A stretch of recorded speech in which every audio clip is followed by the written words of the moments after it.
Let's mic देश का मिजाज साउथ। ये है लेट्स माइक मॉडर्न रेडियो। आप सुन रहे हैं दक्षिण भारत की खबरें। अन्नाडीएम के महासचिव ए.के. पलानीस्वामी ने कहा है कि 4 विधानसभा सीटों पर होने वाले उपचुनाव में उनकी पार्टी लड़ेगी और जीतेगी।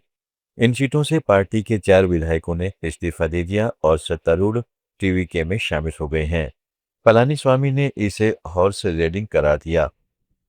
एडप्पाडी में कार्यकर्ताओं को संबोधित करते हुए उन्होंने कहा है कि ये विधायक पार्टी कार्यकर्ताओं और मतदाताओं के साथ धोखा कर चुके हैं, लेकिन आम कार्यकर्ता अभी भी अन्ना टीएमके के साथ मजबूती से खड़ा है। पलानीस्वामी ने दावा किया कि टीवीके सरकार डीएमके से अलग नहीं है, टीवीके के पास पूर्ण बहुमत नहीं है और सहयोगी दलों के भरोसे यह सरकार किसी भी समय गिर सकती है। कर्नाटक कांग्रेस के वरिष्ठ नेता और 8 बार के विधायक रामलिंग रेड्डी ने मंत्री परिषद से दिए गए पदों से नाराजगी जताते हुए इस्तीफा दे दिया था, लेकिन लंबी बैठकें और मंथन के बाद कांग्रेस हाईकमान ने उन्हें बनाकर कैबिनेट में बने रहने के लिए राजी कर दिया है। मुख्यमंत्री डी.के. शिवकुमार, कांग्रेस महासचिव आर.एस. सुरजेवाला और प्रदेश अध्यक्ष पी.के. हरिप्रसाद की बैठकें और फोन कॉल्स के बाद रामलिंग रेड्डी ने पार्टी का फैसला मान लिया है। उन्होंने कहा है कि नेतृत्व ने उनके मुद्दों की उचित समय पर हल करने का आश्वासन दिया है और इस्तीफा खारिज कर दिया गया है। आंध्र प्रदेश में सत्तारूढ़ तेलुगु देशम पार्टी ने राज्यसभा चुनाव के लिए 3 उम्मीदवारों की घोषणा कर दी है। चिंतकियाला विजय, भाष्यम रामकृष्ण और सना सतीश।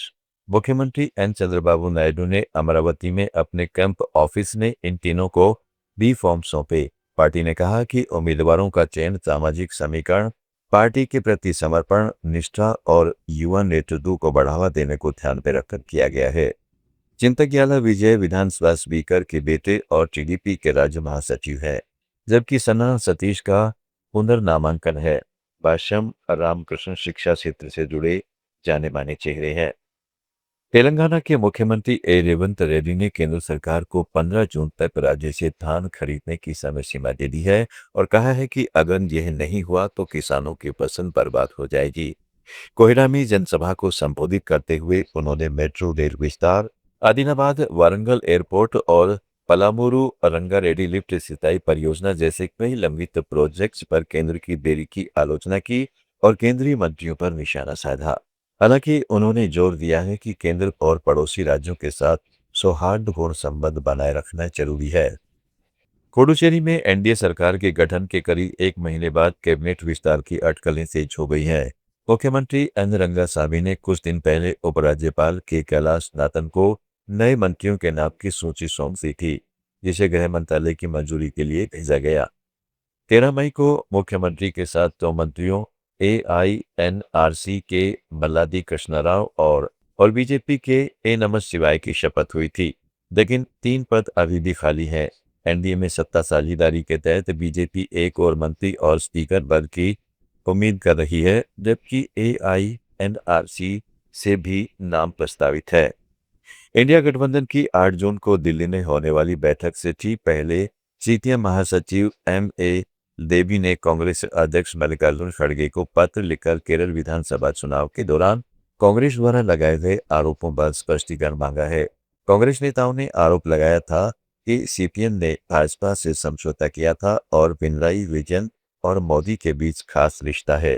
देवी ने इसे गठबंधन की नींव पर हमला बताया। उन्होंने चेतावनी दी, अगर कांग्रेस इन विघटनकारी आरोपों पर सफाई नहीं देती तो विपक्षी एकता का मकसद ही संदिग्ध हो जाएगा। मलयालम सिनेमा के दिग्गज कलाकार सलीम कुमार का आज केरल के नोर्थ परावूर में अंतिम संस्कार किया गया। नेशनल अवार्ड विजेता अभिनेता, लेखक, निर्देशक और मिमिक्री आर्टिस्ट सलीम कुमार 57 वर्ष की उम्र में कोची के एक निजी अस्पताल में कार्डियक अरेस्ट से कल रात निधन हो गया था। सांस लेने में तकलीफ के कारण उन्हें अस्पताल ले जाया गया था, जहां वेंटिलेटर पर रखा गया, लेकिन पुरानी बीमारियों के चलते उन्हें बचाया नहीं जा सका। तमिलनाडु, कर्नाटक, केरल, आंध्र प्रदेश, तेलंगाना, पुडुचेरी और अंडमान निकोबार की ताजा खबरों के इस बुलेटिन को रोजाना सुनने के लिए डाउनलोड करें लेट्स माइक ऐप। जुड़े रहिए लेट्स माइक के साथ।